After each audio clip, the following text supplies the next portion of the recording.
السلام علیکم ورحمۃ اللہ وبرکاتہ۔ پچھلے سبق کو آپ نے انٹروڈکشن کے حساب سے پڑھا تھا، دیکھا تھا، سمجھا تھا۔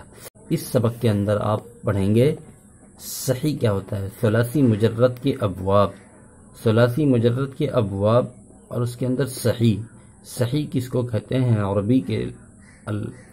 عربی کے حساب سے صحیح کس کو کہتے ہیں۔ تو یہاں پہ مصنف علیہ الرحمہ قاعدہ بتا رہے ہیں، صحیح وہ کلمہ ہے جس کے حروف اصلیہ میں حمزہ، حرف علت اور دو حرف ایک جیسے نہ ہوں۔ صحیح کی تعریف اگر آپ کو یاد ہوگی تو آپ کو جملے پہچاننے میں پریشانی نہیں ہوگی۔ پھر سے آپ دیکھیں، صحیح وہ کلمہ ہے جس کے حروف اصلیہ میں حمزہ، حرف علت اور دو حرف ایک جیسے نہ ہوں۔ حرف اصلیہ کیا ہوتا ہے؟ آپ ہمیشہ یاد رکھیں کہ حرف اصلیہ عربی کے اندر اگر بولا جائے گا تو سمجھیے گا آپ کی تین کلمہ ہوگا، فا کلمہ، عین کلمہ اور لام کلمہ۔ صحیح ثلاثی مجرد کے 6 بابوں سے آتا ہے۔ تو آپ نے کیا سمجھا کہ اوپر آپ نے قاعدہ سمجھا، نیچے سمجھا کہ صحیح کیا ہوتا ہے۔ تو صحیح ثلاثی مجرد کے 6 بابوں سے آتا ہے۔ اب 6 باب کون ہیں؟ نصرہ، ضربہ، سمع، فتح، کرمہ، حسبہ۔ بس انہی بابوں سے ثلاثی مجرد ہوگا۔ ثلاثی مزید فی کی بحث آپ کو آگے سمجھ میں آئے گی اور وہ آگے سبق میں ملے گا۔ تو آپ نے اتنا سمجھ لیا کہ صحیح وہ کلمہ ہے جس کے حروف اصلیہ میں حمزہ، حرف علت اور دو حرف ایک جیسے نہ ہو۔ جیسے بذل، یہاں پہ نہ حمزہ ہے نہ حرف علت ہے۔ حرف علت کس کو کہتے ہیں؟ الف، واو، یا۔ حرف علت 3 ہے، الف، واو، یا۔ تو نہ یہاں پہ واو ہے نہ دو حرف ایک جیسا ہے۔ آپ غور کریں گے تو آپ کو پتہ چلے گا کہ دو حرف ایک جیسا نہیں ہے۔ اب اس کے کتنے باب ہیں؟ تو 6، نصرہ، ضربہ، سمیع، فتح، کرمہ، حسبہ۔ اب یہاں پہ اس کی گردان دی جا رہی ہے، یہ صرف صغیر گردان ہے۔ صرف کبیر کا مطلب ہوتا ہے کہ ماضی کو الگ سے پورا گردان کرنا، مضارع کو الگ سے پورا گردان کرنا، اسم فاعل کو الگ سے پورا گردان کرنا، اس کو صرف کبیر بولا جاتا ہے۔ صرف صغیر کا مطلب کہ ایک ہی ساتھ آپ سارے الفاظ کو ایک ہی گردان میں آپ پڑھیں گے۔ جیسے اب یہ پڑھیں گے تو پتہ چلے گا آپ کو۔ مصدر، اب مصدر یہ ہے البذل، خرچ کرنا۔ اب اس کا ماضی کیا ہوگا؟ بذل۔ یہاں پہ فا کلمہ، عین کلمہ، لام کلمہ، یہ ہمیشہ آپ یاد رکھیں۔ یبذل، باذل، ابذل، لا تبذل۔ بذل، یبذل، باذل، ابذل، لا تبذل، یہ صرف صغیر کی گردان ہے۔ اگر صرف کبیر اگر بولیں گے تو ماضی کو الگ سے گردان کرنا پڑے گا۔ جیسے بذل، بذلا، بذلو، بذلت، بذلتا، بذلنا، بذلت، بذلتما، بذلتم، بذلتی، بذلتما، بذلتن، بذلتو، بذلنا، اسی حساب سے آپ گردان کرنا پڑے گا آپ کو مضارع کا، اسی حساب سے۔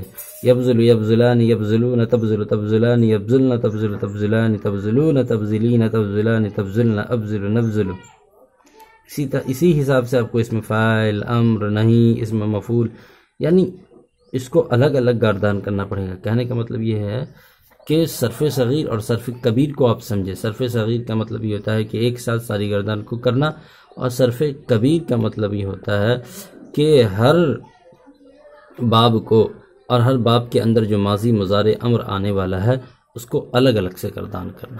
تو آپ نے نصرہ تو پہچان لیا، اب اس کی گردان آپ خود سے کریں۔ اسی طرح آپ دیکھیں گے کہ ضربہ کی گردان ہے، تو ضربہ کے اندر بھی اسی طرح قاعدہ ہے کہ آپ نے تو سمجھا تھا نا صرف صغیر اور صرف کبیر اسی کے۔ جیسے الجذب، کھینچنا، جذب، یجذب، جاذب، اجذب، لا تجذب۔ اسی طرح الجلوس، بیٹھنا، جلس، یجلس، جالس، اجلس، لا تجلس۔ اگر اس کی ہم ماضی کی گردان کریں گے تو صرف کبیر والی تو کس طرح ہوگا؟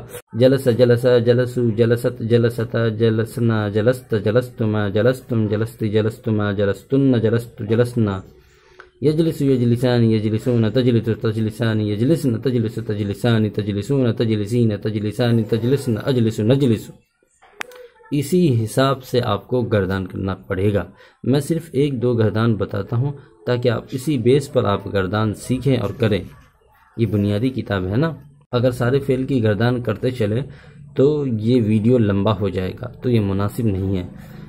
اسی طرح سمیع، جیسے سمیع یسمع، الجزع بے صبری کرنا، جزع یجزع جازع اجزع لا تجزع، اسی حساب سے آپ گردان کر سکتے ہیں۔ الجہل نہ جاننا، جہل یجہل جاہل اجہل لا تجہل۔ اپنی ادھر دیکھیں، فتح فتح یفتح، البعث اٹھانا، بعث یبعث باعث ابعث لا تبعث، بعث بعثا بعثوا بعثت بعثتا بعثنا بعثت بعثتما بعثتم بعثت بعثتما بعثتن بعثت بعثنا، یبعث یبعثان یبعثون تبعث تبعثان یبعثن تبعث تبعثان تبعثون تبعثین تبعثان تبعثن ابعث نبعث۔ ایک بات ہمیشہ یاد رکھیں کہ آپ کو ایک گردان کو ایک سانس میں پڑھنا ہے۔ کوشش کریں کہ آپ کو ایک سانس میں 3 4 5 گردان کریں، جتنی اسپیڈ آپ کی زبان ہوگی آپ اتنا ہی اچھا، اتنا ہی عمدہ آپ عربی بولنا جان جائیں گے اور سیکھ جائیں گے۔ جیسے کرم یکرم، البصارت بینا ہونا، بصر یبصر باصر ابصر لا تبصر۔ اب اسی طرح لاسٹ یہ حسب یحسب، الحسبان گمان کرنا، حسب یحسب حاسب احسب لا تحسب۔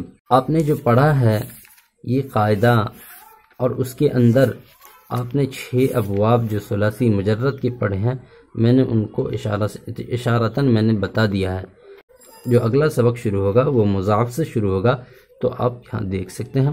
تو ملتے ہیں اگلے سبق میں، تب تک کے لیے اپنا خیال رکھیے گا۔